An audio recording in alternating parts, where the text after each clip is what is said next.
Você já sentiu fome? Fome de verdade, de doer a barriga. Já teve um filho seu chorando de fome, sentiu o que dá para ele? Se você nunca passou por isso, então agradeça a Deus. Infelizmente, ainda hoje, muitas pessoas passam fome no Brasil. O Caritas é uma entidade sem fins lucrativos que atua na região norte de Araraquara, atendendo semanalmente cerca de 140 famílias na distribuição de sopa e outros alimentos. A cada ano, são distribuídas mais de 34 mil refeições. Mas estamos passando por dificuldades. As doações estão caindo consideravelmente. Precisamos muito da sua ajuda. Acesse as nossas redes sociais e conheça melhor os nossos projetos.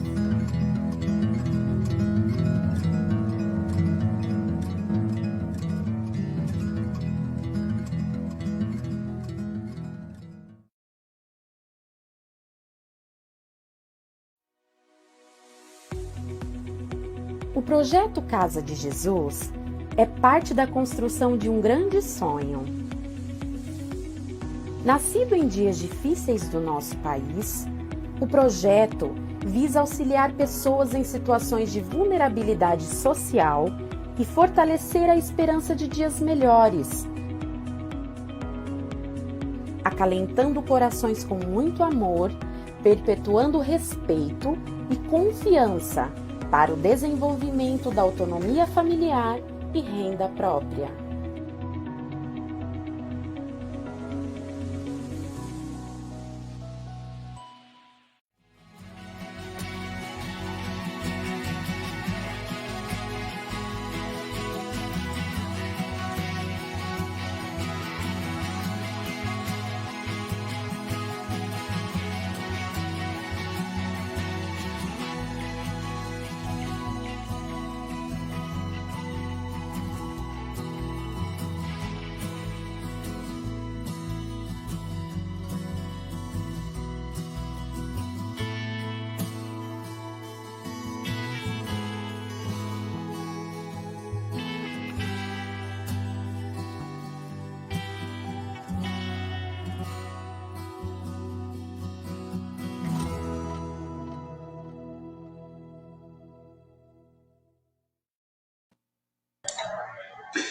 Olá, meus amigos, uma boa noite a todos.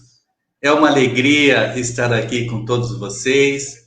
O meu nome é Paulo, eu faço parte do grupo Caritas, mas por mais de 20 anos, eu participei e ainda tenho meus vínculos com o Centro Espírita Redenção. Centro Espírita Redenção, que nesse mês e neste ano está completando aí 45 anos de sua existência, de muito trabalho, de muito esforço, de muito amor, de muito servir. Só para vocês terem uma ideia, esses 3 projetos que foram apresentados aí do Grupo Caritas, da Casa de Jesus, do Projeto JP, todos eles e tantos outros, claro, né? Mas vamos falar desses 3 cujos vídeos foram apresentados, são de pessoas que já participaram do Redenção ou que ainda participam. Então vejam como essa casa maravilhosa que acolheu e acolhe a tantos, dá tantos frutos e de trabalho, de servir aqui em Araraquara. Então, para mim, é uma alegria estar aqui hoje. Agradeço a toda a diretoria por ter me convidado e estar aqui com vocês, participando dessa comemoração e desse encontro maravilhoso com esses 2 meus amigos, que daqui a pouco eu apresento, falo deles, tá bom? Mas, então, para nós iniciarmos esse nosso encontro, eu vou pedir para você, meu querido Lucas, que possa fazer aí a prece inicial, preparando o ambiente para nós 3 aqui, não é? E para todos os nossos irmãos que estão nos acompanhando nessa live. Claro, com certeza. Quem se sentir confortável para fechar os olhos, fiquem à vontade. O importante é pensar em nosso Senhor Jesus Cristo.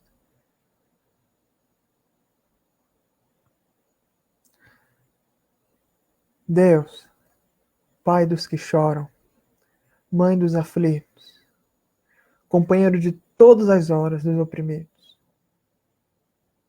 obrigado pela oportunidade de estarmos aqui reunidos. Talvez não da maneira que todos nós gostaríamos, isto é, reunidos presencialmente, trocando o afeto, o carinho, o calor na forma da presença.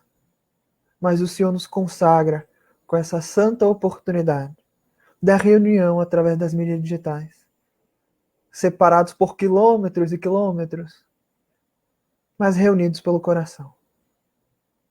Nós te rogamos, em uma só voz, nós aqui do Amazonas, nossos confrades de São Paulo e das outras regiões do Brasil e do mundo, estejamos encarnados ou desencarnados. Que essa noite possa ser uma noite de comemoração, de alegria, de felicidade, de regozijo espiritual. Que as bênçãos que escoam do alto constantemente possam ser recebidas por nós. Que através de uma serenidade íntima, nós possamos receber os beijos do Cristo, através das palavras, ensinamentos, dos influxos generosos dos amigos espirituais, que estão sempre a nos abençoar. Reconhecendo as palavras que vieram da boca da Santa, nossa querida noiva espiritual de Paulo de Tarso, nossa querida Abigail, Senhor Deus, a tua fonte generosa é o bem que não secará. Rememorando outra santa do Espiritismo, nossa querida Meimei, tudo passa e tudo se renova na terra, mas o que vem dos céus permanecerá. E disse ele, o gigante do Espiritismo, nosso Emmanuel, tudo passa, exceto Deus. Deus permanece. Senhor Jesus, nosso irmão mais velho, não faça a nossa vontade, mas faça a tua santa vontade. Se um dia nós esqueçamos de ti, que o Senhor jamais esqueça de nós.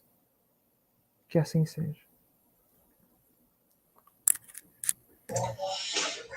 Que assim seja. Bom, meus amigos, nós temos alguns depoimentos aí para passar, mas antes do primeiro depoimento de participantes, de integrantes do Centro Espírita Redenção, eu queria apresentar, né, juntamente conosco, nosso querido amigo Edgar Miguel, aqui da cidade de Bauru, aqui pertinho, modo de dizer, né? Que em relação ao Lucas, nós somos vizinhos, né, Edgar? Sem dúvida. É um amigo muito querido, seja muito bem-vindo. Eu sei que os nossos diretores, o Wilson e o Guto, já agradeceram a você pela tua presença, mas agora, ao vivo, eu gostaria de agradecer a sua presença em nome do Centro Espírita Redenção. Então, meu querido, as suas palavras iniciais. Obrigado, Paulo. Olha, vocês agradecem porque são generosos para comigo, porque eu considero realmente uma oportunidade para que ocorra duas coisas, para que eu trabalhe, para que eu possa fazer algo, né?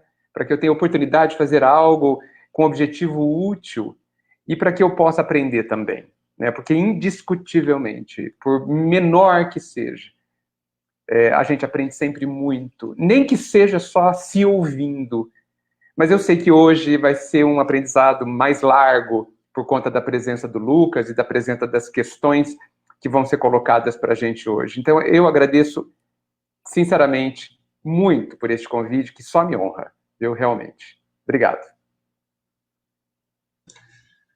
Vamos agora ao Lucas, né? Lucas Gabriel, da cidade, me corrija se eu estiver errado, da cidade de Manaus, né, Lucas?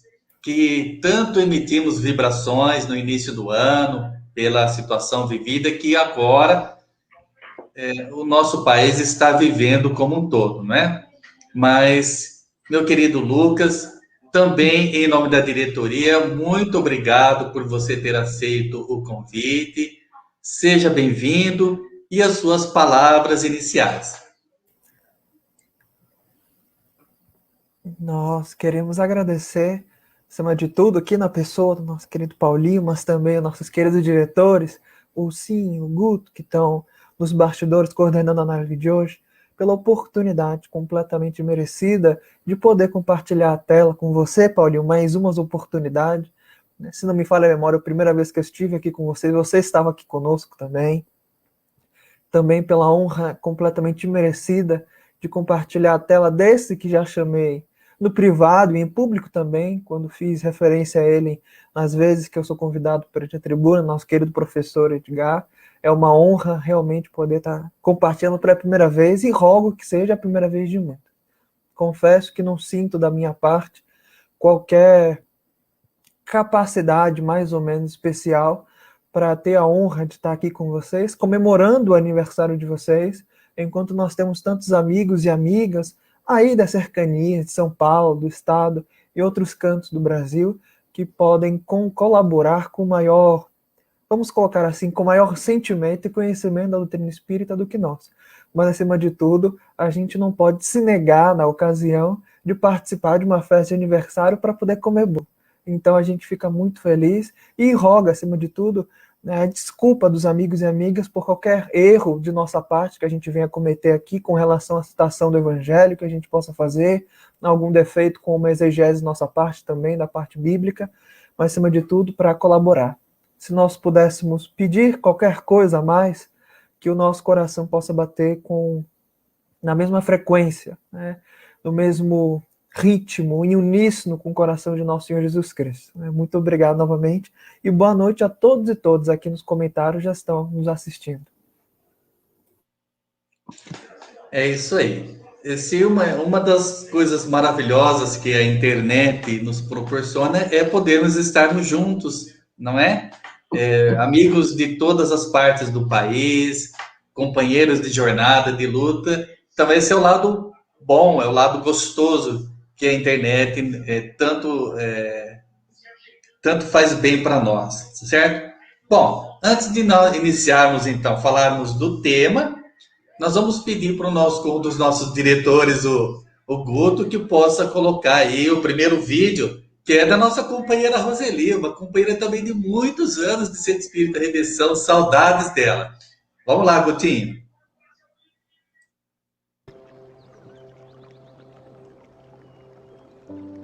Boa noite a todos. Meu nome é Roseli, eu sou voluntária do Centro Espírita Redenção há mais de 20 anos. Essa casa bendita, onde a equipe espiritual que lá atua, acolhe a todos com tanto amor. E foi assim que me senti acolhida pela equipe espiritual. Entrei pela porta do Redenção quando fui convidada para fazer a Escola de Aprendizes do Evangelho. E assim adentrei nesta escola e fui acolhida com tanto amor. Fiz os 3 anos de Escola de Aprendizes do Evangelho e fui fazendo todos os cursos que me foram oferecidos e me tornei uma servidora da casa. Eu vim para essa casa pelo amor. Servi e sirvo com muita alegria e fiz isso por muitos anos.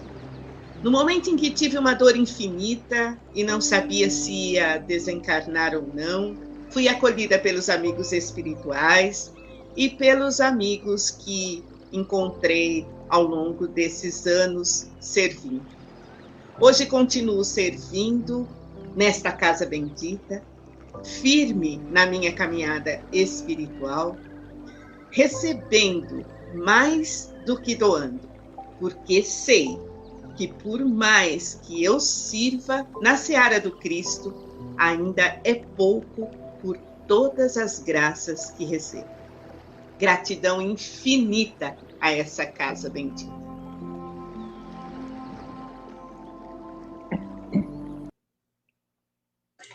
Nossa, que saudade da Roseli, a companheira de trabalho. Realizamos vários trabalhos juntos, participamos de muitos trabalhos juntos, hoje a Rô, não é?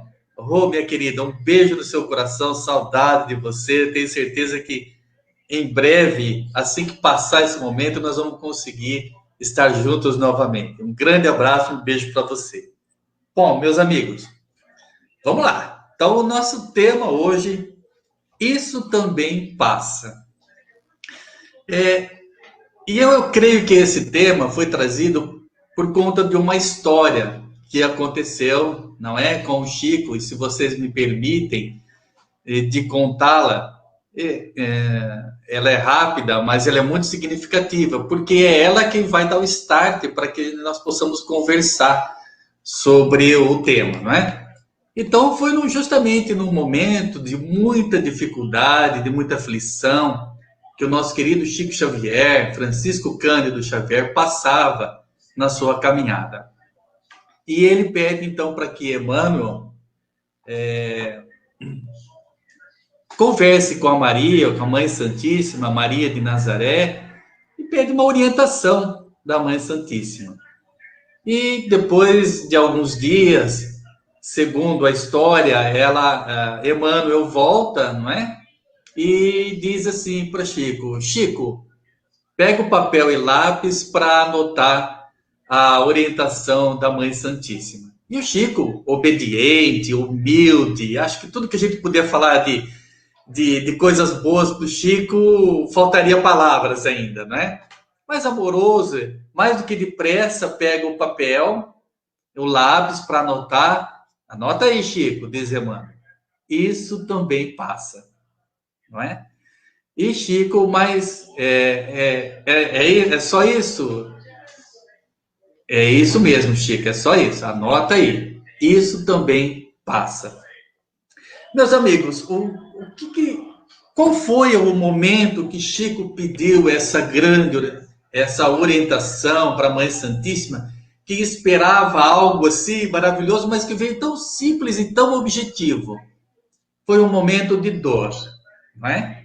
Era um momento que ele sentiu por todas as perseguições que ele teve durante toda a sua vida, por tudo aquilo que ele passou, era um momento de aflição, era um momento de dor que ele vinha passando, e foi quando ele pediu, então, esse consolo, essa orientação, não é?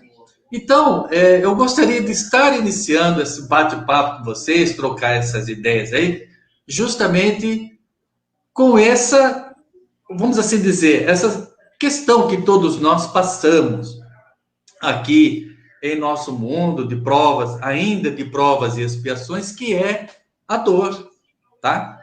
E nós encontramos lá no livro O Problema do Ser, do Destino e da Dor, do Leon Denis, e que ele diz o seguinte, e aí vai a pergunta para vocês, ele diz assim: fundamentalmente considerada, a dor é uma lei de equilíbrio e educação. Então eu gostaria de começar esse diálogo com vocês, não sei se com o Edgar, Luquinha, posso começar com o Edgar? Edgar, meu querido, como assim? Como assim a dor, não é? É considerada, é uma lei de equilíbrio e de educação. Eu queria que você falasse algo para nós, para que a gente pudesse compreender um pouco mais. Bem, vou dar a minha visão, né? Não sei se vai ajudar na compreensão, mas pelo menos vai gerar algum tipo de conversa. Olha, se a gente for pensar do lado biológico, a dor ela tem uma função específica. Ela tem uma função de alerta. Ela é um grande alarma que fala, epa, alguma coisa está errado por aqui. Né? Então, a dor, ela é um ponto muito importante, só no aspecto biológico, porque ela nos alerta que algo precisa ser feito, e aí vou usar a expressão de Leon Denis, para que o equilíbrio volte e a dor deixe de ter sentido. Então, entendo eu, numa análise inicial, que a dor ela tem uma função, numa análise inicial, de ser um alerta à consciência, que somos nós, né, de que algo não está em equilíbrio, algo não está bem, e que chama a nossa atenção para que um ajuste seja feito em algum ponto, e aí analisar a dor, interpretar a dor é fundamental para que você descubra do que ela está se referindo, né? A que ela está se referindo, para que a gente, então, tomemos as nossas decisões sobre o que fazer na busca desse equilíbrio. Então, eu concordo plenamente com a colocação, óbvio, né? Porque considero, sim, a dor, fazendo uma brincadeira, esse grande despertador, né? Que faz com que a gente pare de prestar atenção, muitas vezes, às coisas que são menos importantes, para que cuidemos daquilo que se tornou fundamental porque a dor chegou. Então, uma análise superficial, eu entendo que só se a gente observar o aspecto biológico, ela é importantíssima. Se a gente fizer, então, considerar o aspecto biológico como análogo às questões do próprio ser, né, nós temos a mesma consideração a fazer. A dor indica que algo está em desequilíbrio e que merece que a gente apele ao amor para que esse equilíbrio volte a existir. Quando eu falo apele ao amor, claro, eu não estou me referindo talvez ao grande amor, né? Essa questão ainda completamente incompreensível para mim, mas aos filhos e primos e sobrinhos do amor, né? Que com certeza nos ajudam a entender o que a gente deve fazer diante da dor que nos chega e que em algum momento vai ser considerada de outra forma. Ô Lucas, e aí, meu querido? O que você pode dizer para a gente com relação a essa fala do Leon Denis? Eu queria iniciar minha fala entrando no gancho do querido professor Edgar, quando ele comenta para nós sobre a lei da natureza. Porque naturalmente nós vamos saber, nós vamos reconhecer, melhor dizendo, quando a gente tanto lê o livro dos Espíritos e as obras subsidiárias, de que a natureza é o livro de Deus, a assinatura de Deus está ali em todo canto, mostrando para nós, através das gramas, das frutas, das flores, das árvores, das nuvens, da chuva, do sol, do vento, etc., como realmente o verdadeiro trabalhador cristão deve se portar. Porque quando a gente fala sobre a dor e o seu conceito, onde ela se encaixa dentro de uma possível naturalidade ou lei natural, o que a gente não pode menosprezar é de que todos nós, estejamos no plano material ou no plano espiritual, sofremos. Estar encarnado aqui, falando especialmente ao nosso nível, é muito difícil. Tem a fome material, tem as dores e os processos biológicos naturais do corpo, tem os processos digestivos e por aí vai. O corpo tem de se manter. Mas olhando de um nível mais, vamos colocar assim, maior pelo menos, a gente é convidado a relações mais profundas, quando a gente considera uma possível lei natural, onde que a dor está presente. Não que nós estamos destinados a sofrer, muito pelo contrário, mas reconhecer que, como a doutrina espírita nos ensina, a dor tem o seu caráter pedagógico. Porque, e aqui eu vou reviver eu gostaria de reviver as palavras do querido também professor Pietro Baldi, cujo professor Edgar, né, já pôde me esclarecer bastante sobre a vida do querido professor Baldi. No livro História de um Homem, o Baldi vai comentar sobre a dor e sobre a natureza, comentando que muitas vezes nós, claro, ele comenta ali no século XX, mas também se aplica para nós no século XXI, olhamos para a natureza e achamos que ela é governada pela lei do mais forte, em que a dor é uma característica fundamental. E aí Pietro responde para si mesmo naquele diálogo retórico. Ora, se a natureza não nos fizesse sofrer, ela não seria benevolente e não seria amorosa. Pode parecer, a nosso contragosto, pode parecer loucura, pode parecer devaneio, mas se a natureza não tocasse, principalmente em nós, nos nossos pontos mais fracos, não nos fizesse sofrer, ela não estaria cumprindo seu papel. O papel da natureza, e aqui eu digo, toda a nossa vida por inteiro, é nos melhorar para algo maior, porque nenhum de nós pertence de fato a nós mesmos, nós pertencemos a um plano muito maior, nós temos um dever a cumprir com relação à nossa vida comunitária, ao trabalho e serviço em prol da nossa comunidade, em prol de um mundo melhor, do evangelho na terra. E agora, para encerrar minha linha de argumentação, é só olhar para a natureza como um todo. Porque o Cristo mesmo comenta para nós, ali capítulo 3 do Evangelho de Mateus, a primeira parábola das 7, que vai ter nesse capítulo, parábola do semeador. Eis que o semeador saiu a semear. E ele, na condição de agricultor máximo de nossas vidas, ora, para você plantar uma semente, você tem de rasgar o solo com a enxada, tem de machucar o solo para criar os sulcos para que você possa colocar a semente. E a semente que vai germinar, ou vai pelo menos querer germinar para crescer e dar os frutos, tem de ficar abandonada, sozinha, na escuridão, na umidez do solo. Ela tem que ser tampada, sufocada, e então extrair energias, recursos mesmo, da escuridão, dos nutrientes do solo, de um possível calor, e ainda conectada à terra, germinar e crescer em direção ao alto, que é uma representação muito boa de nós encarnados, enraizados na terra, mas crescendo em direção ao alto. E ainda assim o seu fruto que dê não lhe pertencerá, porque passará alguém e tomará de si mesma. E a gente não vê as árvores, especialmente eu, que venho de uma região com uma biodiversidade gigantesca, nós não vemos as árvores reclamando dos frutos que nós tomamos delas, não vemos elas gritando as pedradas que levam, as mangueiras, por maiores que sejam, reclamando dos frutos que nós roubamos delas.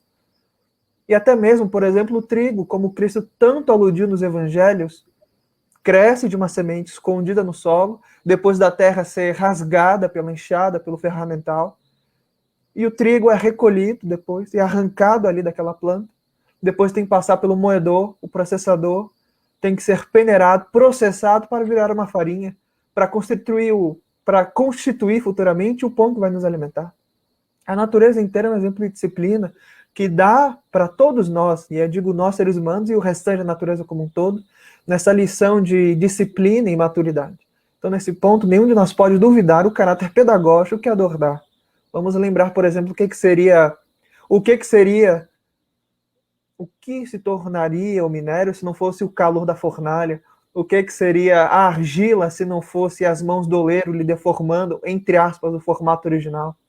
O que seria, como diz André Luiz no Instruções Psicofônicas, ele vai comentar como as cordas de violino são construídas. Naquela época eram formadas com tendões, partes do bucho de bode, enfim, né, as cordas do violino. E até isso vai ser coisa para se jogar fora, desnecessário, mas com disciplina e maturidade vira as cordas do violino, até mesmo um fio de cobre ali, menosprezado, jogado na rua, que é lixo, com disciplina e maturidade vai formar parte da construção hidrelétrica de algum lugar, ou melhor, elétrica de algum lugar, uma pedra jogada ali a um canto, um entulho, mas com disciplina e maturidade, esquecendo-se a si mesma, e ao mesmo tempo sofrendo a pressão da companhia de outras pedras em cima de si, vai criar parte da construção civil e por aí vai. Muitos de nós podemos questionar, por infantilidade natural nossa, que nós ainda temos, depois de muitas encarnações, sobre a paternidade de Deus e a bondade de Deus, mas o que nenhum de nós pode negar é de que, acima de tudo, tudo que nós podemos fazer com relação ao nosso sofrimento dos outros é duas coisas. Ou a gente pode reclamar, ou a gente pode aceitar o processo, reconhecendo que tudo que acontece ao nosso redor, o sofrimento não chega até o sofredor à toa, diz André Luiz, não existe por acaso. Nesse ponto, então, a gente pode aceitar o processo pedagógico, que quer nos transformar acima de tudo. Lembrando também, Emmanuel, para encerrar minha fala, eu peço perdão por ter me estendido nesse momento, quando nos lembra que qualquer dor, qualquer sacrifício que a vida peça de nossa parte, é um momento de prova, que a gente possa finalmente, pelo menos assim, de uma vez por todas, assumir ou estabelecer ou exemplificar a fé que a gente tanto diz que tem. Daí as turbulências na vida, quando a gente fica tão maravilhado com a fé de um Chico Xavier, de um Francisco de Assis, Maria Madalena, Nossa Maria Santíssima, por aí vai, mas quando chega a nossa oportunidade de testemunhar, a gente se apequena, se retira, menosprezando o caráter pedagógico da dor e da construção de nós mesmos. Puxa, antes do Paulo falar, que gostoso você, Lucas, ter citado a questão da terra, do arado. É uma imagem que me vem muito à mente mesmo, sabe?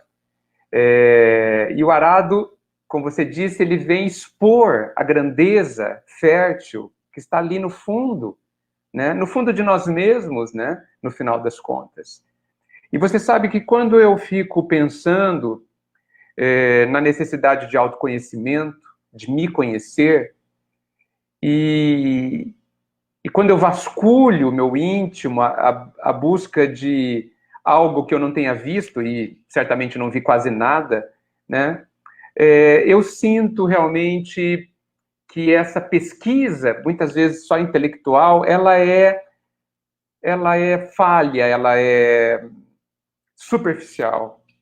E parece que realmente, para algumas questões dentro de nós, só a dor vem trincar essas muralhas, muitas vezes, que a gente faz, né? Só o arado, com o seu peso, com a sua força rude, é que vem expor dentro de nós o que a gente ainda não conhece de nós mesmos, né? Então, essa imagem é muito cara ao meu coração. Que bom que você citou, porque eu acho que ela pode trazer para muitas pessoas, especialmente aquelas que nos ouvem, um ponto de reflexão muito forte, né? Porque calcado completamente na natureza, né? Se é útil na natureza, se nós somos parte da natureza, num outro nível também é útil para nós. Agora, na hora que ela chega, como você disse, onde acontece a avaliação, né, o sopesamento, a prova, é a hora que a gente vê o quanto nós, de fato, queremos que não seja feita a nossa vontade, né? Porque o processo de aceitação, dentro do nível que eu gosto de brincar, eu acho que nós na humanidade, de forma coletiva, estamos em plena adolescência, né? Tipicamente 14 anos, rebelde e tudo mais, né? Então, a gente gosta de falar, não aceito, não quero de outra forma. Que a gente se prepare, se a gente ainda não tem a dor, que a gente se prepare para esse instante tão importante. Agora, meus queridos, eu anotei algumas palavras do Edgar aqui, depois anotei sua também, viu, Lucas? Porque aí eu vou cutucar você também. Na primeira fala do Edgar, ele falou sobre a importância da vida. Eu falo de uma maneira geral, claro, né? Será que a dor ela não vem da questão de nós esquecermos ou não nos importarmos, talvez não seja esse o termo, da importância da vida, do verdadeiro objetivo de estarmos aqui, e nesse desvio da nossa conduta, porque muitas vezes, coletivamente, nós nos enebriamos com as coisas deste mundo. Não que seja errado a gente usufruir, mas não deixar que isso seja a única razão. Eu queria que você falasse um pouco da importância da vida para a gente, da vida como um todo, o Edgar. Puxando o gancho que você disse. Tá certo, tá certo. Olha,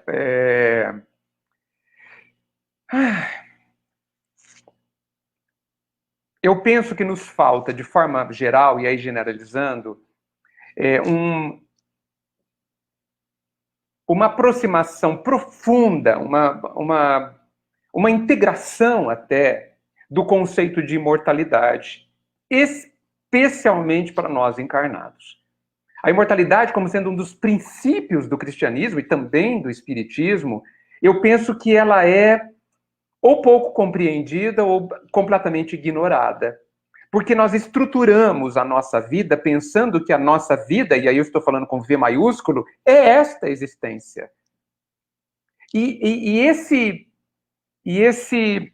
interpretar imaturo causa o que eu chamo de muitas dores, talvez desnecessárias. E aí, para não misturar as coisas, eu gostaria de diferenciar, eu não sei se está correto, mas eu gosto de chamar de dor quando eu tenho uma dor física, e eu prefiro chamar de sofrimento quando o sofrimento ele ocorre dentro de mim, em termos morais mesmo, né? Em termos do sentimento, dentro do ser. E eu tenho a impressão que, na maior parte das vezes, o sofrimento é uma escolha. O sofrimento é uma decisão de como você interpreta o que está acontecendo, de como você prefere interpretar o que está acontecendo. E isso me traz uma esperança gigante, porque se é minha escolha, eu posso mudar as minhas escolhas. Eu posso me preparar para fazer boas escolhas amanhã, quando a prova vier. Então, quando eu falo de vida, normalmente, e aí acho que na primeira fala eu não especifiquei, eu gosto de considerar a vida inteira, a vida com V maiúsculo, porque assim, uma existência ou outra é um pontinho na nossa vida imortal. E assim, e eu acho que isso está completamente conectado com o tema da noite. Por que tudo passa? Por que só o Cristo não passará? Por que só o eterno é incapaz de desaparecer e é imutável, até sendo uma das características do próprio Pai? Por quê? Porque todo o resto passará. E todo o resto é efêmero, mesmo que dure milhares de anos. Então, é uma escolha darmos imensa atenção ao que é efêmero. É uma escolha. Nós que estamos deliberadamente mantendo um apego a alguma coisa, a alguma posição, a alguma função, a algum sentimento, enfim, a qualquer coisa que passará. Porque não é somente a dor que passará, mas as nossas ilusões também. Mesmo aquelas ilusões que adoramos ter, que nos causam até alegrias efêmeras, mesmo os nossos sonhos. Quantas pessoas falam, puxa, mas eu sonhei diferente. Pois sonhou errado. Pois sonhou errado no sentido de que colocou o seu sonho em cima de uma base que está em movimento. Mas nós podemos escolher diferente. Podemos optar por sofrer menos. Quando? Quando a gente observa o que é mais sólido, o que não vai desaparecer no tempo, né? E quando a gente procura construir dentro de nós, que é o único lugar onde nós temos meios realmente de moldar alguma coisa que possa vir a durar para sempre. Né? Então, a vida para mim, por isso que assim a perspectiva, puxa, vou desencarnar daqui a 1 minuto. Ok, o que de fato vai acontecer de tão grave? Bem pouca coisa. Porque nada de substancial vai se alterar. Vou sair de uma posição, vou deixar de estar em determinadas funções, mas, essencialmente, eu continuarei intocado. Né? Então, só de pensar isso, e quanto mais isso está verdadeiro e profundo dentro de mim, menos sofrimento eu viverei quando isso ocorrer. Está nas nossas mãos.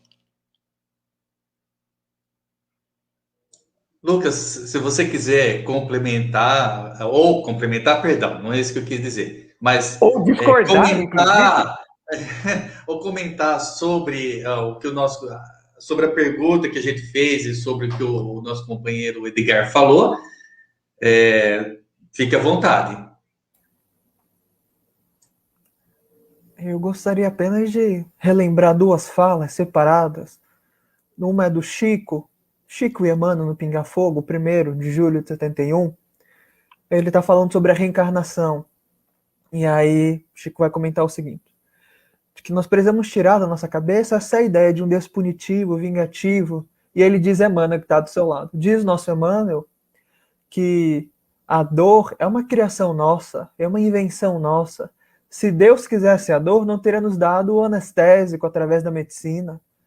E aí ele vai comentar sobre o grande complexo de culpa que muitos de nós, infelizmente, chegamos no mundo espiritual por conta dos atos menos felizes.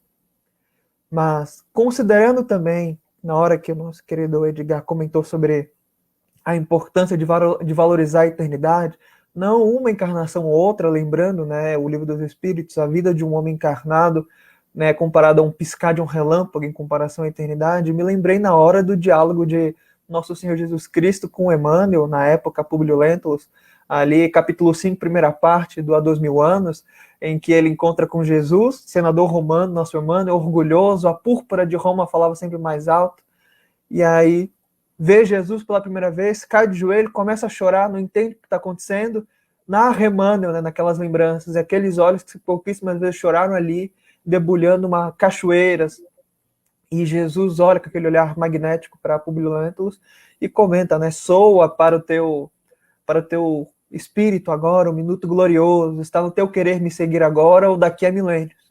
Nós que lemos o livro, e perdão pelo spoiler, né, nós sabemos que nosso ser humano naquele momento escolheu os milênios, mas há uma outra frase muito significativa de Jesus, que comenta assim, olha, eu não vim até aqui buscar o homem do império, o homem do Estado, o homem orgulhoso, superficial.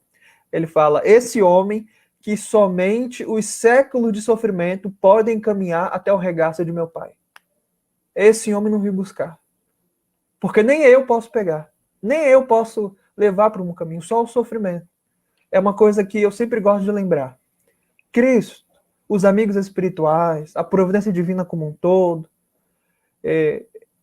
eles têm um extremo carinho e respeito pela nossa condição de encarnado ou desencarnados, mas nosso piso evolutivo, eles nos amam tanto que eles estão dispostos a esperar pacientemente até que o nosso próprio livre-arbítrio queira se alinhar com as vontades de Deus. E eles esperam pacientemente o dia. Como diz o Cristo, apenas os séculos de sofrimento podem caminhar ao regaço de meu Pai. Ou seja, até que a gente queira por nós mesmos, mas nem por isso Jesus deixa de nos abandonar, deixa de estender a mão, deixa de estar do nosso lado, dando aquele, como diz Estevão, né, capítulo 5 da primeira parte do Paulo Estevão, ainda bem que o Messias fora carpinteiro, porque assim ele pôde construir uma morada para toda a humanidade viver debaixo do teto protegido. Ou seja, nós não podemos menosprezar a força do nosso livre-arbítrio perante as leis de Deus e que ainda assim nos respeitam. Essas leis respeitam, têm extremo carinho e desvelo por nós. Nós vamos questionar sobre como que Deus por que Deus, melhor expressão, nos castiga, nos machuca com tanta dor, sofrimento, é a discórdia para todos os lados, quando nós mesmos, muitas vezes, de forma direta e indireta, trazemos esse mal para nós. Recordando aqui, Emmanuel, mais uma vez, para encerrar minha fala, a dor é uma criação nossa. Se Deus quisesse, a dor não teria nos dado anestésico através da medicina. Se Deus quisesse, a dor não teria nos dado o Consolador prometido. Não teria nos dado os nossos amigos ao nosso redor. A esperança de todos os dias, através dos familiares, das falas, dos acontecimentos muitos que passam no silêncio da vida, nos conclamando uma felicidade, vamos colocar de certa forma, menos relativa e, acima de tudo, direta com relação às verdades de Deus. Perfeito. Fantástico. Muito bom. Antes de eu fazer a pergunta para o Lucas, da primeira fala dele, vamos passar o vídeo agora, o Guto, da Sônia Bossolani, que é outra companheira, o depoimento dela. Vamos lá, Gutinho.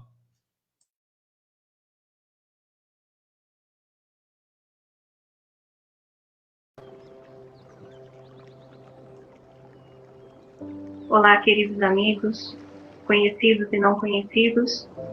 Falar do Centro Espírita Redenção nos enche, assim, o coração com muito amor, porque é considerada casa-mãe aqui na cidade de Araraquara.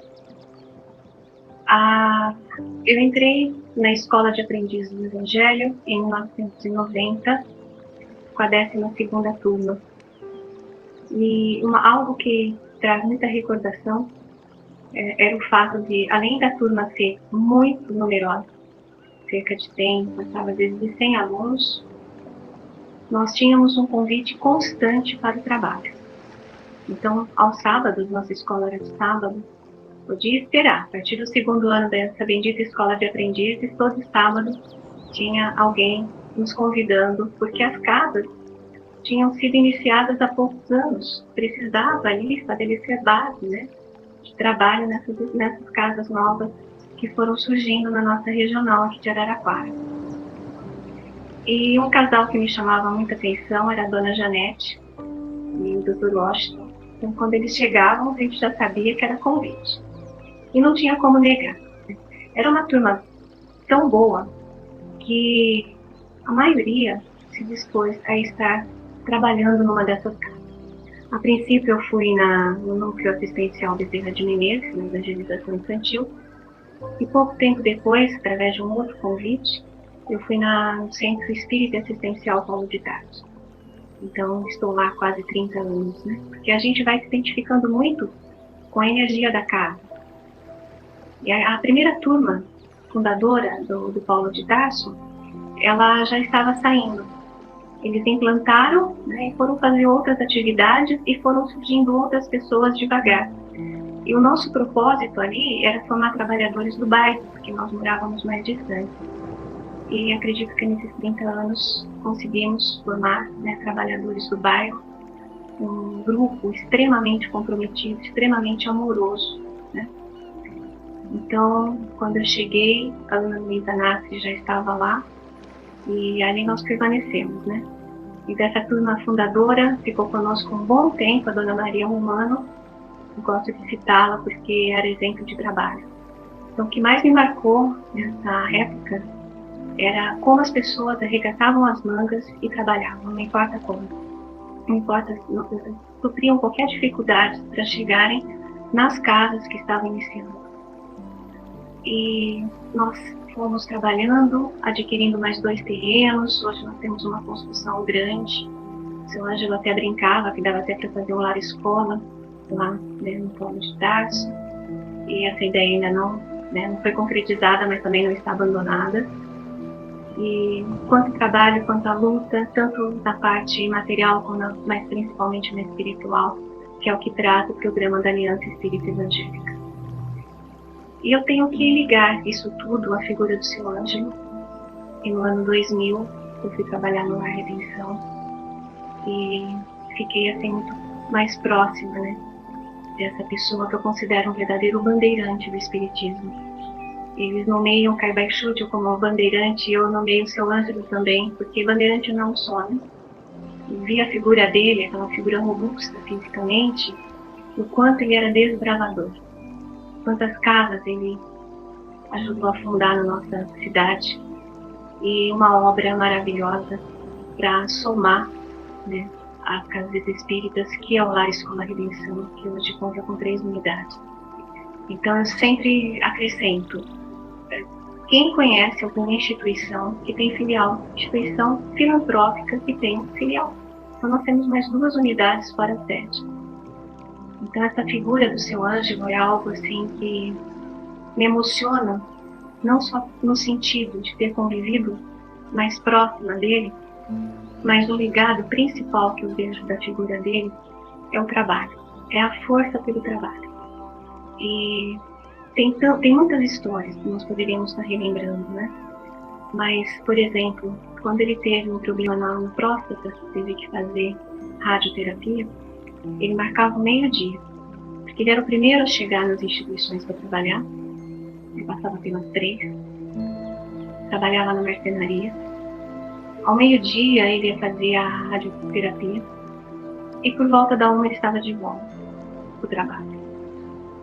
E a outra característica era que esse homem sorria o tempo todo. Então eu gostaria muito de aprender isso com ele, né? Eu vejo que eu convivi um tempo com ele, mas ainda estou aprendendo a lidar com isso, esse aprendizado de sorriso. O sorriso é o que mais me ficou gravado na figura e que eu gostaria de ter aprendido, aprender a sorrir tanto quanto ele, na alegria e na tristeza. Mas o sorriso dele fez ele colher muito mais alegria.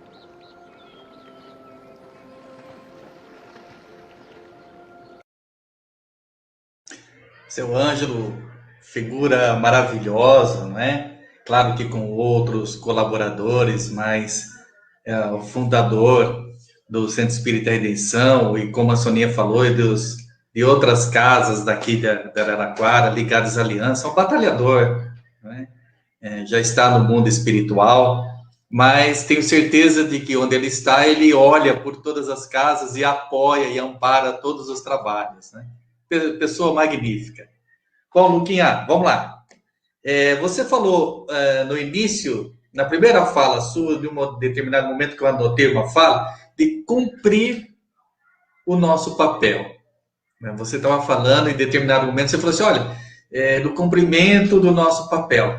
A dor que nós sentimos pode estar ligado a esse fato de nós não estarmos. Veja bem, eu digo sempre isso de uma maneira geral, tá? Nada específico. mas com relação a não cumprirmos o papel a qual viemos aqui, nesse nosso planeta?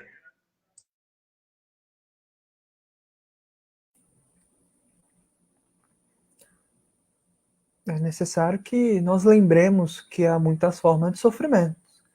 Quando Jesus nos lega ali aquele testemunho de luz nas bem-aventuranças, no Sermão do Monte, capítulo 5 de Mateus, capítulo 6 de Lucas, bem-aventurados os aflitos porque serão consolados, é forçoso ou importante recordar ou reconhecer que não é todo sofrimento que nós passamos na Terra que é merecedor de uma condição de um bem-aventurado, de um consolo de nosso Senhor Jesus Cristo. Há aqueles consolos, ou melhor, aqueles sofrimentos que têm a sua origem em sentimentos mesquinhos, pequenos, vícios muitos que a criatura insiste ainda em fazer carinho, acomodar no imo da alma, faz questão de em cada ato, cada dia, cada semana, cada ano, cada encarnação, continuar num processo voluntário de cristalização aqui no bojo da alma. Nesse sentido, então, trazendo essa ponderação, nós não podemos esquecer que nós temos aqui algo a cumprir. Relembrando ali a introdução do Paulo Estevam, breves notícias, Emmanuel vai falar que todos nós temos o ministério divino. A criatura menos ignorante teve o seu apelo pessoal, ou melhor, teve o seu apelo diretamente da parte do nosso Senhor Jesus Cristo. Nenhum de nós está aqui a passeio, nenhum de nós está aqui apenas para cumprir questões do gozo temporário, os sentidos grosseiros da criatura, muito pelo contrário. Quando Jesus nos lembra ali, no Evangelho de João, Santa Ceia, antes de ir para o Getsemane, olha, um último mandamento vos dou, amai-vos uns aos outros como eu vos amei. Isto é um roteiro de sacrifício de si mesmo que nenhum de nós pode menosprezar. E aí, quando a gente percebe, ou a gente vai começar a reconhecer em si mesmo essa dificuldade de se alinhar perante as leis da vida, perante as leis de Deus, naturalmente nós sofreremos muito, porque para iluminar você precisa afastar sombras. E muitos de nós, que ainda, vamos colocar que já ingressaram na escola do Cristo, ou ingressaram em escola de outras religiões, filosofias, enfim, lembrando o poeta que sobe e converge, mas ainda assim, muitos de nós que estamos aqui na escola da vida, nós, quando entramos em contato com o Evangelho do Nosso Senhor, nós não queremos que esse Evangelho ilumine tudo dentro de nós, porque tem partes nossas, facetas da alma, do self mesmo, da criatura humana, parte da nossa mentalidade que naturalmente não quer ser iluminada. Lembrando o filósofo, você conhecer ou você passar pelo processo educativo envolve sofrimento.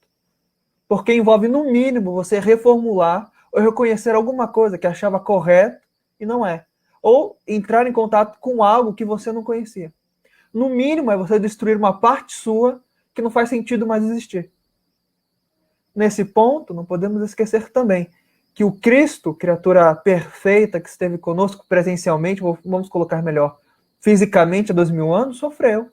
E Cristo não tinha nenhuma carga kármica para corrigir conosco. Nós vamos ver corações tão gigantescos, tão bonitos, encantadores, especialmente nos romances históricos de Emmanuel. Nossa querida Célia, nossa querida Lívia, nossa querida Alcione no Renúncia, criaturas tão magníficas que tomamos na conta de criaturas angelicais e sofreram tanto, e a princípio, naquela encarnação, não fizeram nada para isso, mas ainda bem, como aludiu o nosso querido professor Edgar, que nós precisamos também olhar para as outras encarnações, lembrando André Luiz no nosso lar, né? Um corpo, uma veste, um século, um dia, um serviço, uma experiência, um triunfo, uma aquisição, uma morte, um sopro renovador. E André Luiz pergunta, quantos séculos, quantas vestes, quantos corpos, quantas experiências, triunfos, aquisições, nós necessitamos ainda mais. Ou seja, muitos de nós imploramos para retornar à Terra, essa Terra que a gente menospreza, que a gente critica, a gente quer ser um completista, né? Missionários da Luz ali, de André Luiz, e a gente retorna com um castelo de fantasias muito infelizes, que nós precisamos desconstruir justamente na luz do Cristo. Para encerrar minha fala, né, eu peço perdão por mais uma vez me alongar nisso, o que nós não podemos esquecer é que o próprio Cristo mesmo nos aludiu ali no Evangelho de João, capítulo 16, versículo 33.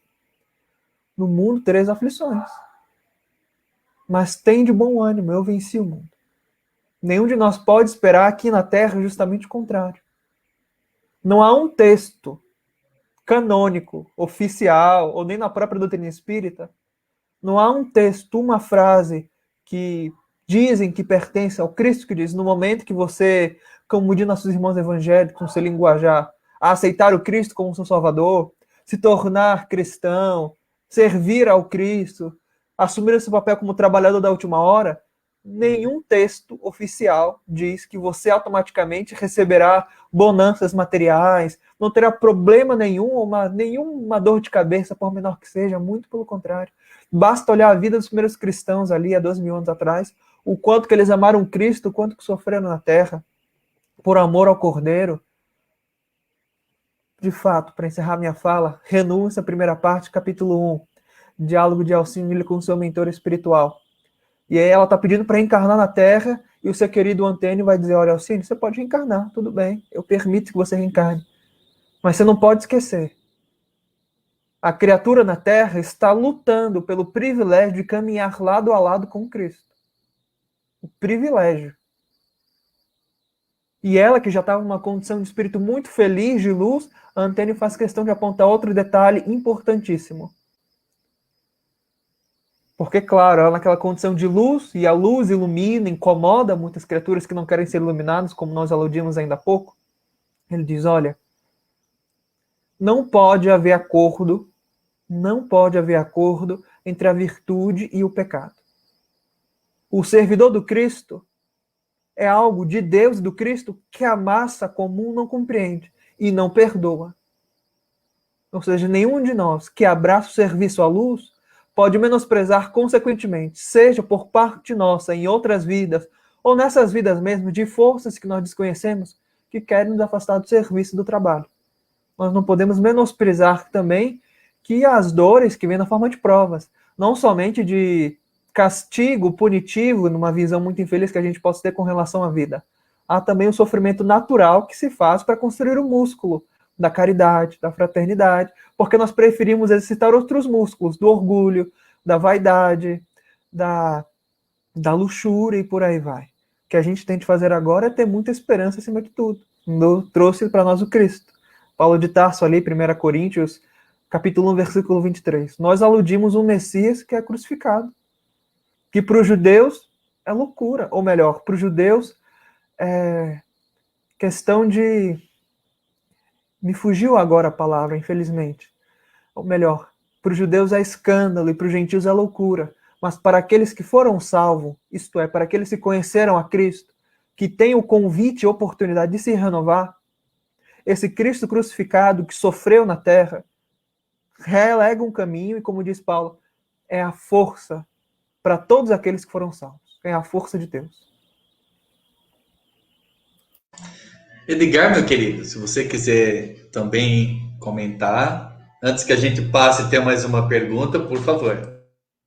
Olha, eu acho que é quase desnecessário. O Lucas trouxe elementos que merecem realmente a reflexão de todos nós. Mas uma questão do que o Lucas colocou me trouxe à mente que nós estamos aqui falando da dor e querendo trazer um novo significado a ela, né, Lucas, a quem nos ouve, né? Um significado, como você bem diz, que precisa ser muito trabalhado. Ela tem um propósito pedagógico, né? Mas você sabe que já acusam os espíritas de serem masoquistas, né? De flertarmos com a dor como se a desejássemos. E isso, evidentemente, não é verdade, porque não faria o menor sentido. Mas eu gosto de pensar, e aí até gostaria de saber se você concorda ou não, de que nós analisamos e consideramos a dor dentro da nossa perspectiva. Não da perspectiva de uma Alcione, certamente, ou de um Cristo, certamente não, né? Para nós, a dor, ela está muito realmente ligada a castigo, a culpa. Por mais que a gente fale que não, nós passamos o último milênio e meio sendo condicionados à questão de culpa, inferno e purgatório, etc. Né? É praticamente impossível que nós mais, talvez, próximos do mundo ocidental, não tenhamos passado pelo rolo compressor da culpa, né, que eu acho que até foi benéfico à época, né, porque segurou um pouquinho como um cabresto as nossas tendências tão inferiores, mas hoje precisa ser deixado para trás, né? E penso que amanhã, quando nós estivermos numa outra condição, a dor doerá diferente, se é que doerá, né? Porque o Cristo veio nos ensinar, dentre as milhões de coisas, de que o sacrifício é o caminho, né? E no final das contas, penso eu que a gente não concorda.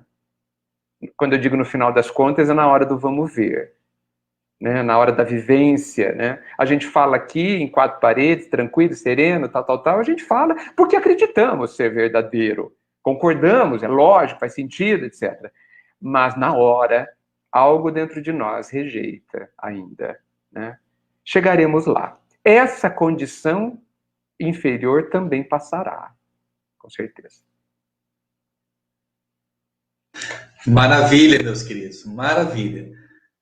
Antes de a gente continuarmos esse nosso bate-papo, eu vou pedir para o Guto agora colocar o depoimento do nosso companheiro Bruno Rosa. O Brunão, meu querido amigo, eu esqueci de falar da Soninha Bolsonaro, um beijo no seu coração, querida. Amo você também. Mas, ô Gutinho, põe aí o Brunão pra gente.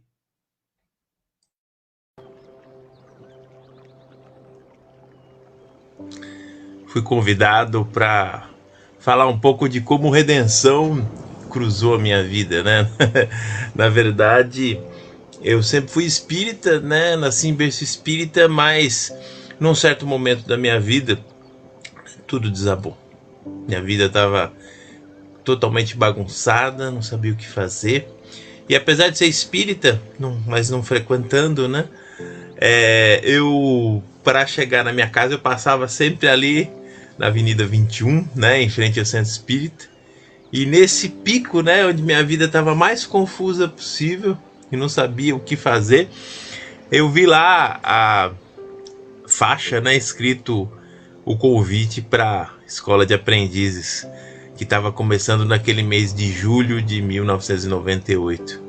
E foi aí que eu entrei para essa casa maravilhosa aí, tive a chance de conhecer uma forma de utilizar a doutrina espírita para o aceleramento da minha evolução espiritual. E essa foi a grande novidade.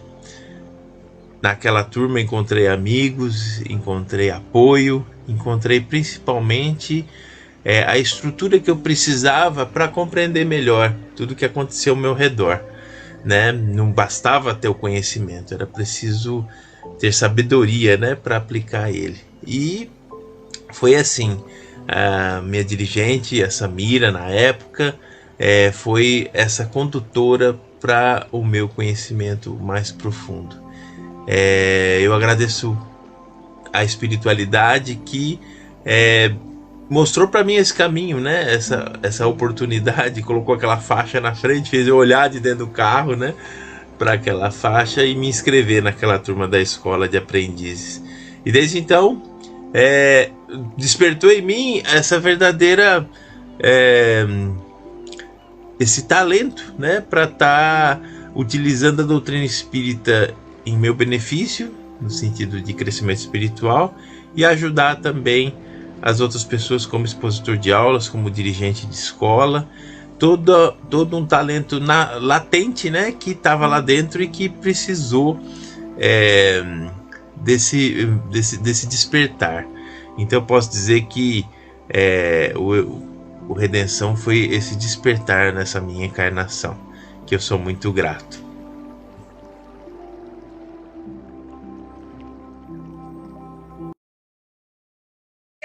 Ei, Brunão, hein? Brunão, companheiro de jornada também, pessoa maravilhosa, um grande abraço pro Bruno, beijo no coração dele.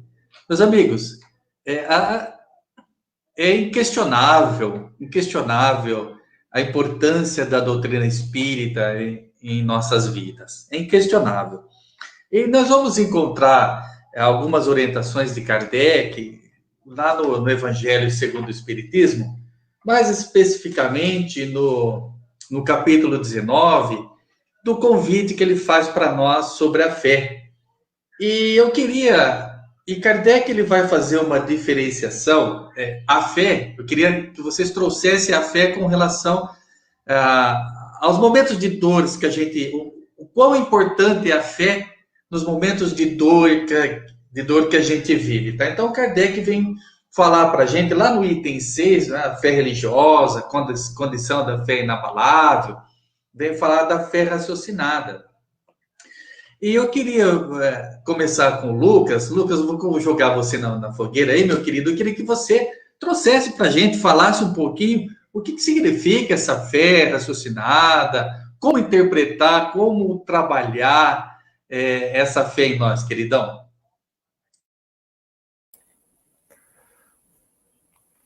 Antes de tudo, nós temos que ressignificar essa palavra, fé. Fé não pode ser apenas acreditar, não pode ser nenhum um movimento, vamos colocar assim, singelo, insignificante, de qualquer convicção pessoal com relação aos seus próprios valores religiosos. Fé, para nós, não pode simbolizar isso. Tem de ser algo mais profundo, algo mais, vamos colocar com muito respeito, algo mais importante. Fé vem lembrando ali a religião, religar, reconectar.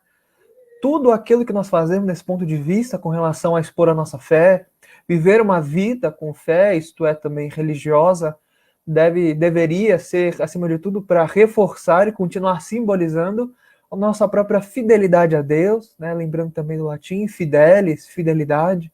Isto é, aquele que tem fé não é aquele que acredita, é aquele realmente que é fiel, que se expressa no cotidiano através dos pensamentos, das palavras, dos gestos muitos, consigo mesmo, as criaturas ao seu redor, e demonstra uma fidelidade ao Pai através do cumprimento das suas leis.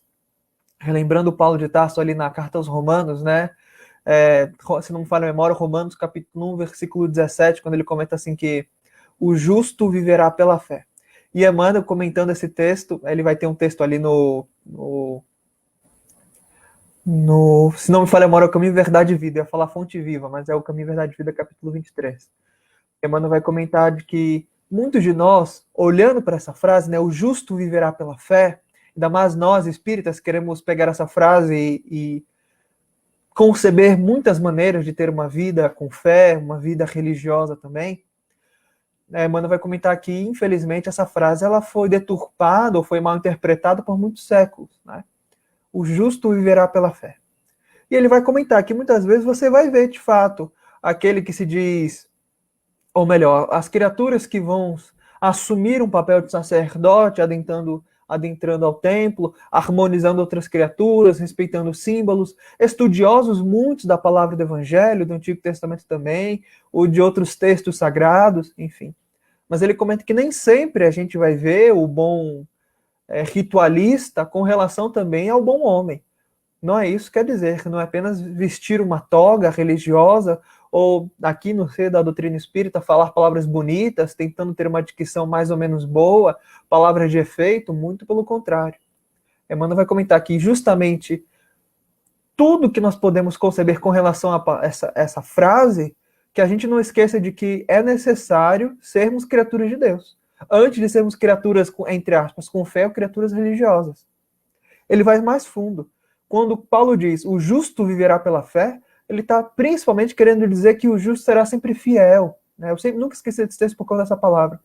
O justo será sempre fiel, viverá de modo invariável, independente das dores, dos sofrimentos e das alegrias. Porque o título da nossa conversa de hoje é Isso Também Passa. A felicidade passa, a tristeza passa, a dor passa, o regozijo passa, o sofrimento passa. Tudo passa. Lembrando o Meimei que a gente comentou na oração, tudo passa e tudo se renova na terra, mas o que vem dos céus permanecerá. E Emmanuel conclui o texto do Caminho, Verdade e Vida. Olha, Os dias são ridentes e tranquilos? Puxa, que felicidade, muito bom. Mas bora ter uma boa memória. E não podemos esquecer de forma nenhuma para termos sempre moderação.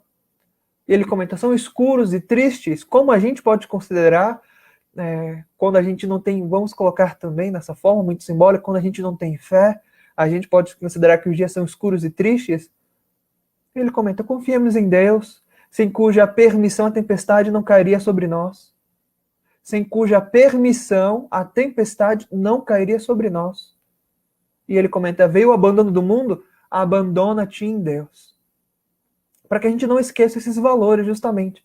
De que fé não pode ser, quando a gente comenta fé raciocinada, também não pode ser essa fé que muitas vezes foi aludida nos séculos de um ritualista vestindo uma roupa, pregando para as pessoas, ou participando de um ritual numa casa religiosa. Nós, espíritas, também não podemos considerar a fé raciocinada apenas como uma fé fria, uma fé que fala apenas pelo coração, ou melhor, para a cabeça e não para o coração.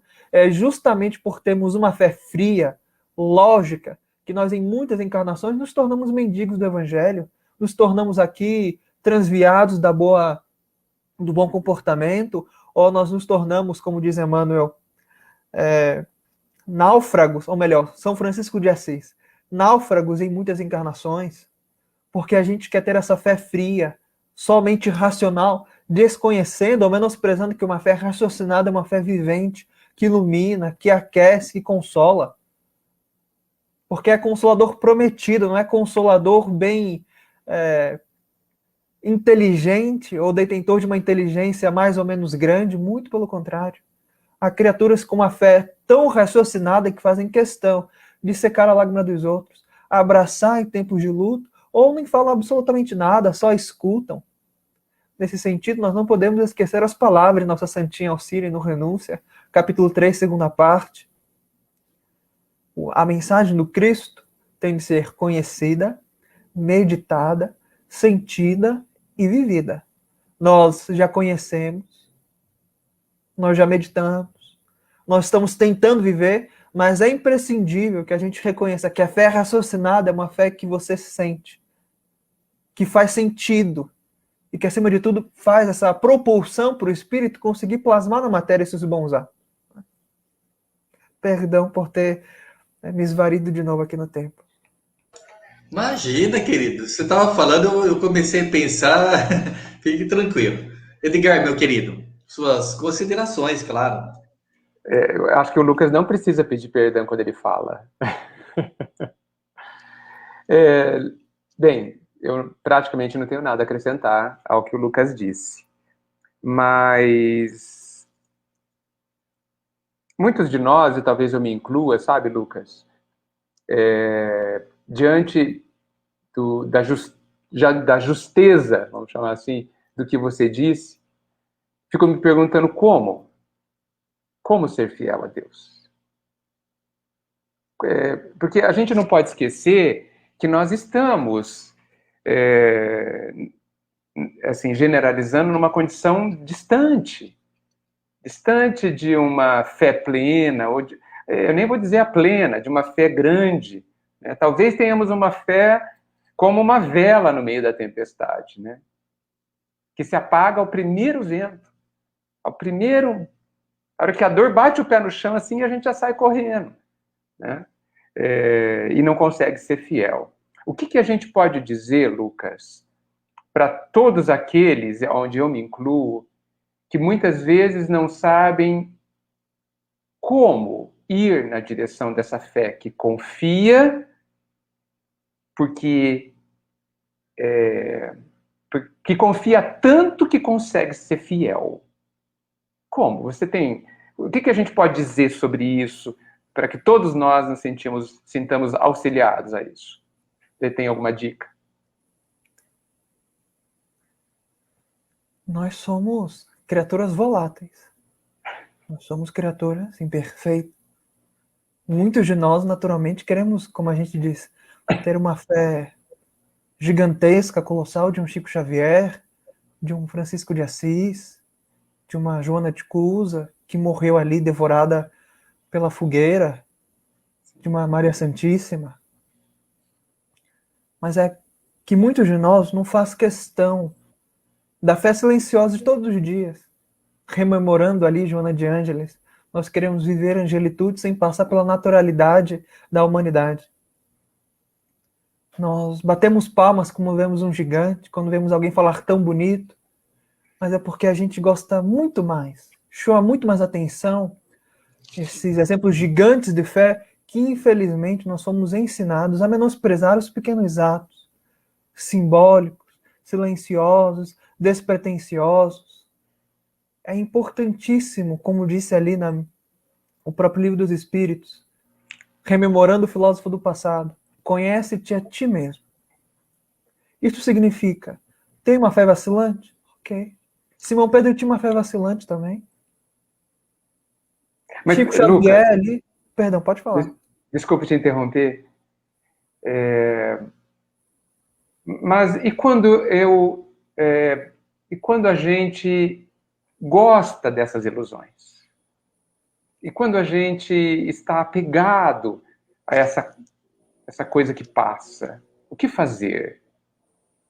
Okay. Chico Xavier ali no livro de Coletânea do Seu Pensamento, Evangelho de Chico Xavier. Chico é um exemplo para nós de fé, né? A gente bate palma, faz congressos em seu nome, tem muito mais palestras sobre o que ele falou, sobre os livros que ele psicografou, infelizmente, né? Dando atenção para uma figura de santidade que não pode ser questionada, a qual nós, é claro, reverenciamos Chico na figura de um santo, mas ele mesmo comenta, não teve um dia na minha vida que eu não tive problema. Passei o dia inteiro sem problemas, no final do dia chegou um problema, né, para me ocupar o dia, o restante do dia. Nesse ponto, eu acho que é imprescindível que a gente perceba uma coisa. Nós romantizamos muita coisa. Nós romantizamos a nossa vida. Nós queremos criar epopeias gigantescas sobre a nossa evolução espiritual. Quando a gente vai menosprezar, por exemplo, a gente falou a importância de fazer todo dia, ainda que caia. Porque a gente ainda é muito orgulhoso, a gente não quer receber ajuda, a gente não quer reconhecer a nossa imperfeição, a gente quer, por conta do passado, dar aquelas chicoteadas nas costas por conta dos erros e tropeços que nós demos, mas menosprezamos que o próprio Cristo mesmo recebeu a ajuda de um sirineu enquanto carregava a sua cruz. Quando a gente fala sobre isso, bem-aventurados os aflitos porque serão consolados, ou no mundo tereis aflições, Jesus está deixando muito claro, vocês vão sofrer. Mas tudo passa. E é muito difícil estar encarnado. Eu sei porque eu também estou encarnado. Mas quando a gente lembra assim, capítulo 25 do livro Coragem, abençoa também. Quando a gente vê assim, Emmanuel comentando, eis que Deus te abençoa no pão que comes, no remédio que te refaz, na palavra amiga que te consola, no oxigênio que respira. Aos poucos, a gente vai sondando essas verdades, percebendo que nós não estamos sozinhos. Nós nunca estamos abandonados. Nós temos amigos espirituais tão queridos que fazem questão de se lembrar de nós quando a gente, por conta do véu do esquecimento passado, não lembramos deles. Nesse sentido, o que eu diria para as pessoas? E eu também faço questão de me colocar na condição de uma fé vacilante, porque a minhoquinha na terra não brilha, não é que nem um vagalume que tem um cadinho de luz, não é como uma vela que aquece e espanta a escuridão. Na minha condição de ignorante, eu me reconheço também no grupo das pessoas que tem uma fé vacilante. Claro, a gente não pode ser um sol, ou se a gente não pode ser um sol, tentemos ser um farol. Se a gente não pode ser um farol, que a gente possa ter um poste de luz. Se a gente não pode ser um poste de luz, sejamos uma lâmpada de um lar. Se a gente não pode ser isso, a gente pode tentar ser uma lamparina. Se nem isso, então a gente pode tentar acender uma vela. Mas se nem isso a gente consiga fazer, que a gente pelo menos tente, experimente entrar em contato com alguma coisa aqui dentro. Porque nós nunca, repito, nunca, nós nunca paramos de brilhar. Parece paradoxal. Parece absurdo quando a gente se encontra ainda mais na escuridão de nós mesmos. Mas se a nossa origem é a luz, se a nossa, vamos colocar assim, o nosso destino final é o amor, se tudo que a vida faz é ajudar a frutificar o que está aqui dentro, então tem algo bom que continua como bússola sagrada, misericordiosa, nos guiando. O que eu daria de conselho máximo para todas as pessoas que nos assistem, que se sentem sozinhas, desamparadas, com muito sofrimento no quesito sociológico, socioeconômico, de saúde, que nós vemos, e como os amigos comentaram, toda uma cidade que é considerada a capital da pandemia no mundo. Nós nunca estamos sozinhos. Como disse Emmanuel, se a gente se sente sozinho, se a gente se sente abandonado, que busquemos nos abandonar em Deus. Como a gente também comentou mais cedo, as palavras que nós dizemos não são palavras de efeito, não são palavras bonitas para vocês escutarem e nos aplaudirem, muito pelo contrário. São palavras que, pelo menos para mim, me tocam muito o coração. Rememorando também Emmanuel, né? Livro Coragem, capítulo 16, se crês em Deus. Se crês em Deus, ainda que você esteja diante da morte, reconhecerás que Deus está sempre contigo, além de provações e sombras, limitações e mudanças, em plenitude de vida eterna. A melhor coisa que eu posso oferecer é aquilo que escutei na condição de papagaio espírita que sou. E o que me consola é sempre lembrar desses amigos e amigas no mundo espiritual que estão sempre nos abençoando, nos consolando, vindo nos visitar durante o sono, que nós nunca estamos sozinhos.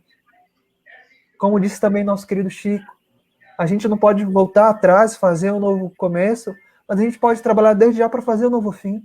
Isso significa não tem por que nunca ter esperança. Basta ter a capacidade, a coragem também, de acender a luz, de afastar as sombras aqui do coração, valorizar o que é bom. Nunca esqueço das palavras de Nossa Santinha também Alcione, na introdução do Renúncia, quando Emmanuel comenta para nós uma frase que ele disse que pertence a ela. Eu sempre busco trazer essa palavra, essa frase, esse texto comigo, né? Quando me sinto sozinho, desamparado, triste, ela comenta assim: por que retens tanto a noção dos castigos implacáveis, quando o nosso Pai todos os dias nos oferece um manancial inexaurível, que não acaba, infinito do seu amor? Por que a gente se foca tanto nas dores, nos sofrimentos, quando todos os dias Deus nos abençoa? No silêncio do momento, com os amigos, aqui, por exemplo, compartilhando a tela com o Edgar, com o Paulinho, com os amigos aqui nos comentários. Por que a gente se fixa tanto no sofrimento? E ela continua: por que nós atribuímos tanta importância ao sofrimento? E ela vai citar nosso Senhor Jesus Cristo. Levanta-te, esquecer-te Jesus, porque Jesus é guia e modelo. É para ser espelhado, para ser exemplificado. É para que a gente se levante, bata poeira e vá ali, dá a cara a tapa. E ela encerra falando: olha, esquecer-te Jesus?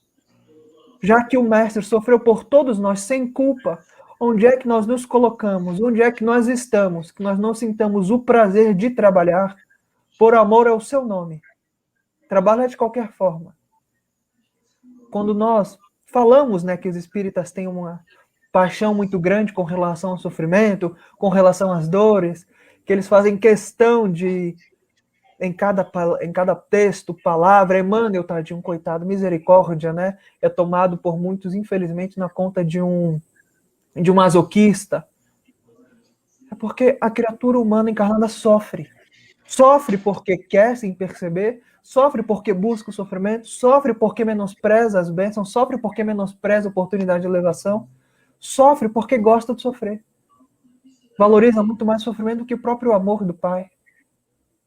Se nós prestarmos atenção para as bênçãos, os presentes, os auxílios, as lágrimas que foram secadas, a gente vai ter uma facilidade maior em acender a luz na escuridão. Aqui um desafio, então, um desafio filosófico para o nosso querido Edgar, para o nosso Paulinho, para todos os amigos e amigas que estão aqui conosco. Todos nós sofremos até aqui. Até eu, nos meus 24 anos da minha ingratidão, sofri muito. Mas aquela noite que a gente sofreu muito, que a gente chorou muito na cama, sentiu triste, desamparado, desolado, desesperado, por qualquer motivo que seja, que a gente pensou que aquela noite não passaria, que o sofrimento estava aqui, batendo forte no peito, eis que é de algum jeito, de alguma forma, no silêncio do cotidiano, Deus restaurou nossa energia. E nós aqui passamos essa noite, estamos aqui, outras batalhas, outras lutas, mas demorando sempre. todos aqueles que servem a Jesus e buscam a paz na terra, servindo em prol do Cordeiro, é para eles as palavras do Cristo. Bem-aventurados os aflitos, porque serão consolados. Se a nossa fé é vacilante, tudo bem. Lembrando o poeta para nós, né? Eles passarão, você passarinho. É justamente através da asa da paciência, do amor, que a gente pode bater com uma facilidade para voos mais altos. Ainda bem, lembrando Paulo de Tarso, graças a Deus sou o que sou. O que a gente não pode esquecer é que vale a pena caminhar, vale a pena seguir adiante, vale a pena não se esquecer, vale a pena não desistir, vale a pena crer em Deus, vale a pena viver, vale a pena se perdoar, vale a pena reconhecer o bem que há em si, vale a pena se reformular para algo maior, algo melhor. Garanto. Lembrando também, Emmanuel, para encerrar minha fala, perdão de novo por ter me excedido no tempo. Emmanuel comenta para nós. O bem que nós fazemos em algum canto é nosso advogado em qualquer lugar. Quando nós nos sintamos sozinhos, desamparados, lembremos disso. O bem que nós fizemos, o quanto que nós somos amparados. Como ele diz, eis que Deus te abençoa no pão que te nutre, no remédio que te refaz, na palavra que te consola, no oxigênio que respiras. Tudo que a vida nos pede também é que nós possamos abençoar de volta, trabalhando e servindo em prol do amor na terra. Gente, eu ficaria ouvindo vocês a noite inteira, claro, mas nós temos um tempo aí. E para quem não sabe, o nosso companheiro Lucas, mais exatamente, pelo menos no meu computador aqui, exatamente daqui a 5 minutos, tem um outro compromisso, né, Lucas? Então, meu querido, aqui, em poucas palavras, eu gostaria que você, assim, as suas palavras finais, depois das suas palavras finais, a gente vai passar um vídeo. Se você quiser, né, deixar para ir para o outro compromisso, você fique à vontade. E depois, quando a gente voltar do vídeo, eu finalizo com o Edgar aqui, tá bom? Então, em breves palavras, suas preces finais. Não, faço questão de ficar até o final. Bom, você quem sabe, querido. Então eu vou pedir pro Guto. Guto, por favor, passa então aí o vídeo da nossa querida amiga Amelinha.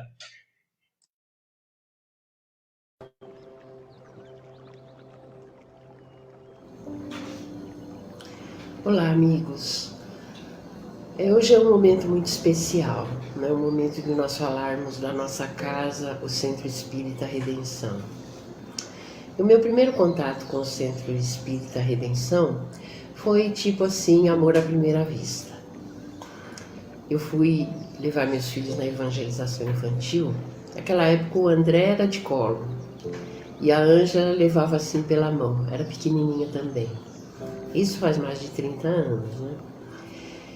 E eu queria dar um direcionamento religioso para os meus filhos e achei um papelzinho do Redenção com endereço. E fui. Eu não sabia onde ficava, eu não conhecia ninguém, mas resolvi ir assim mesmo. Chegando lá, era uma tarde de sábado, um calor que Deus mandava, né? E eu cheguei com as crianças lá e fui muito bem recebida pelo casal. Naquela época era um casal que dirigia o trabalho, né? O João Henrique e a Alvanice. E eles me receberam muito bem, se preocuparam que a gente estava vendo aquele calor. E, nossa, foi um carinho tão grande que nunca mais eu me afastei do Redenção desde aquele dia. Ingenuamente eu fui lá achando que eu ia levar meus filhos para a evangelização. Mas a família toda acabou se evangelizando, né? E hoje eu vejo que o bem que fez para mim, né? Que eu não, no momento achava que não, que era só para os filhos. Hoje eu vejo que não. Hoje eu vejo que tudo que eu sei em questão de espiritismo, doutrina, estudo, conhecimento, acolhimento, trabalho ao próximo, tudo para mim veio do Redenção. É uma casa que fez parte da minha vida a partir daquele momento e faz até hoje. Então, o meu sentimento para com essa casa é de gratidão profunda. Eu cheguei lá sem conhecer ninguém. Hoje eu tenho muitos amigos, amigos do coração mesmo. Pessoas que eu acredito que continuaremos juntas eternamente. Sem falar na figura do seu Ângelo, né? Nós não podemos separar o Redenção do seu Ângelo. Aquela figura sempre acolhedora, alegre, sempre nos trazendo orientações, sempre acolhendo todo mundo. Então, tanto para o plano desencarnado, o plano espiritual que vela pela redenção, assim como os irmãos encarnados, a todos eu tenho que somente agradecer. E por mais que eu faça, por mais que eu tente fazer no Redenção, eu jamais vou poder retribuir tudo que eu recebi. E só para completar o quadro, né? Há 8 anos atrás eu participava de uma turma de escola de aprendizes e nós resolvemos que iríamos montar uma outra casa dentro dos padrões da aliança, né? Como no Redenção, um filhotinho do Redenção, do Centro Espírita Campos de Paz, que está até hoje, né? Ainda, apesar de ser 8 anos, ainda são os primeiros passos da casa, mas está aí também trabalhando, acolhendo, né? Tendo como exemplo a nossa casa primeira, que é o Redenção. Então, as minhas palavras de hoje são de gratidão, de alegria, e tendo Redenção sempre como meu porto seguro. Ir para o Redenção para mim é como voltar para casa. É sempre aquele lugar que eu tenho certeza que, sob qualquer aspecto, eu serei bem atendida, serei bem recebida. E isso não tem preço. Então, meu agradecimento de coração a todos, encarnados e desencarnados. Obrigado.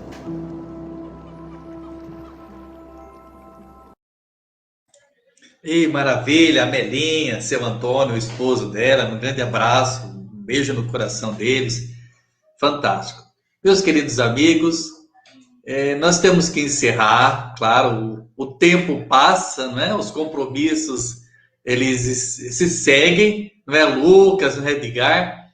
Mas então, meu querido Lucas, por favor, as suas palavras finais com relação a esse nosso encontro. Eu gostaria de escutar o nosso querido Edgar, eu já falei tanto. Tudo bem, então vamos lá. Pedido, Edgar, é com você, meu querido, suas palavras finais. Você sabe, Lucas, que até de muitas palavras a gente pode ter congestão, não é? E eu acho que, principalmente as suas palavras, precisam ser mais refletidas. Elas não podem ser ouvidas em vão, né?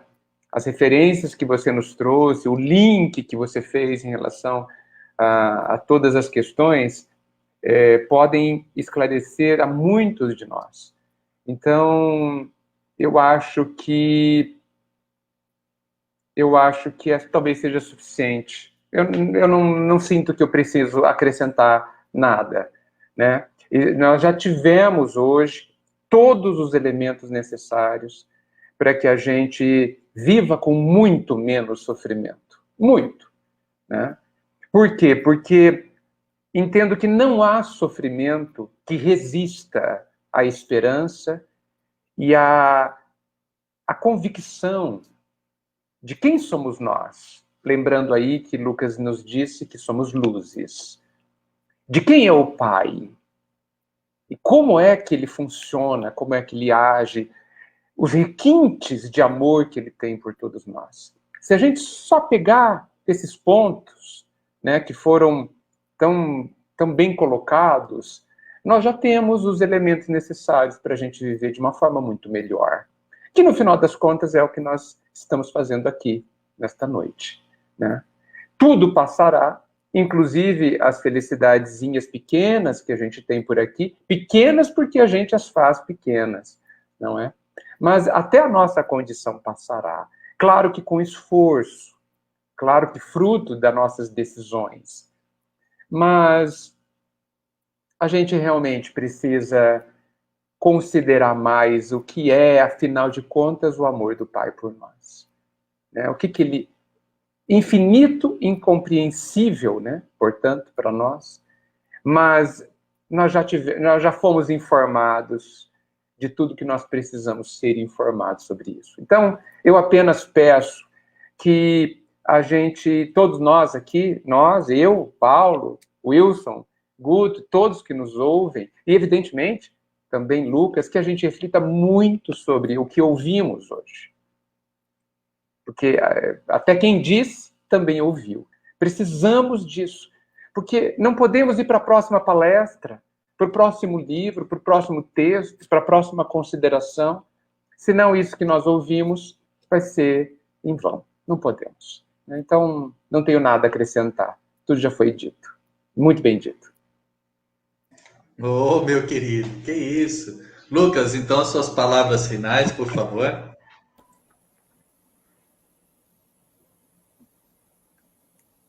Agradecer a oportunidade, na pessoa do Paulinho que está aqui conosco. Os chefes estão nos bastidores também, pela honra, mais uma vez, merecida, em compartilhar a tela com o nosso querido professor Edgar. Honra, mais uma vez, completamente merecida, que seja a primeira vez de muitas.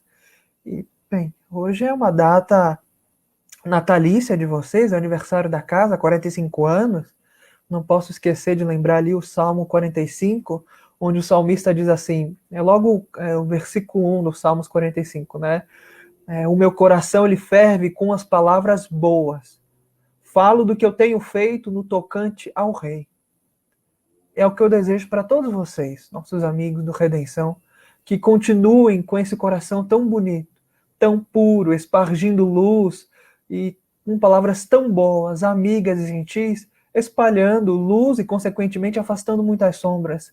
Porque justamente só fala do Rei, lembrando o próprio Cristo, a boca fala do coração está cheio, não é? Do que o coração está cheio, quem muito trabalhou, quem muito serviu.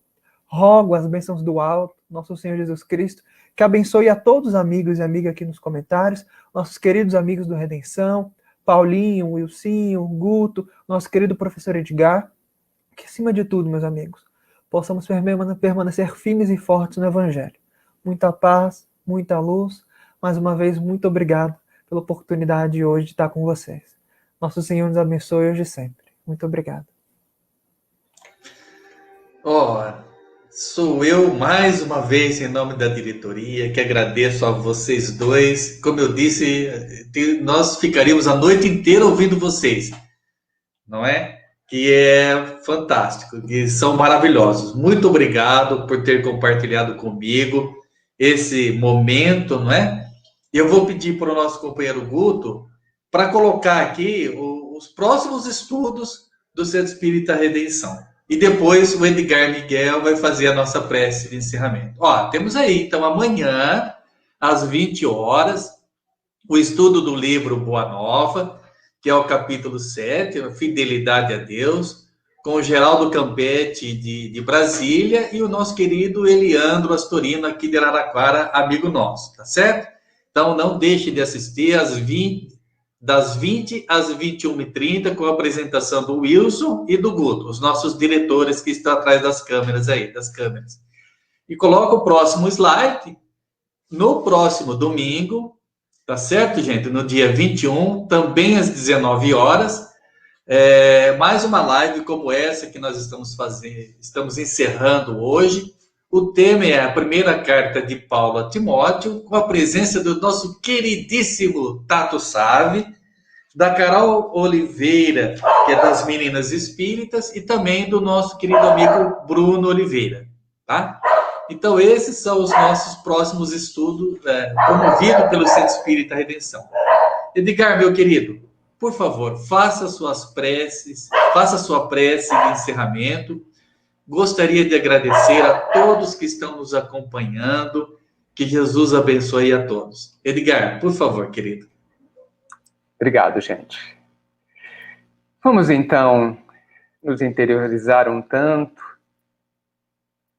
aproveitando a presença de uma luz maior que certamente nunca nos deixa, e pensar no nosso mestre amigo, aquele que disse que não nos deixaria para trás e que com seu amor toca o nosso coração a todos os instantes. Apesar da grandeza do seu amor, mestre, da oportunidade dessa hora, da presença dos amigos aqui, eu ousaria ainda fazer um pedido, que é que não nos deixe entregue a nós mesmos, que faça sempre e permanentemente brilhar a sua luz diante ainda da nossa condição, que nos faz entender tão pouco e tomar decisões ainda tão tristes. Nos abençoe, mestre, sempre. E que nós possamos guardar no coração a tua luz que brilha ao nosso redor. Obrigado por este instante, mestre. E que cada um que está aqui, ligado a este instante de alguma forma, possa sentir a tua presença, a fortalecer e a nos guiar para cima. Obrigado, mestre. Que assim seja. Que assim seja. Mais uma vez, muito obrigado a todos, muita paz e uma excelente semana com Jesus para todos nós. Valeu, gente. Um abraço. Muita luz. Você sabia que pode fazer toda a diferença cadastrando o Lar Escola Redenção como entidade na sua nota fiscal paulista? É verdade, e o melhor, você continuará a participar dos sorteios mensais normalmente. Veja só como é fácil cadastrar. Pelo computador, abra o navegador e acesse www.nfp.fazenda.sp.gov.br. Dentre as inúmeras opções disponíveis, clique em Acesso ao Sistema. Na tela seguinte, informe seu CPF, senha e clique em Não sou um robô. Em seguida, clique em Acessar e aguarde. Na tela do sistema da Nota Fiscal Paulista, procure pela opção Entidades no menu superior e clique na opção Doação de cupons com CPF automática. Vamos buscar pelo Lar Escola Redenção. Para isso, clique em Pesquisar. Informe os 14 dígitos do CNPJ 5040951/0001-26 e clique em Pesquisar. Clique no campo correspondente ao Lar Escola Redenção. Desça a página e clique em Voltar. Para concluir o processo, clique em Confirmar doação automática e logo em seguida você receberá uma mensagem de confirmação. Pronto! A partir de agora, em todas as compras que você informar seu CPF, lembre-se que estará fazendo a diferença para a vida de muitas crianças e adolescentes socialmente vulneráveis de Araraquara, através do Lar Escola Redenção. Muito obrigado!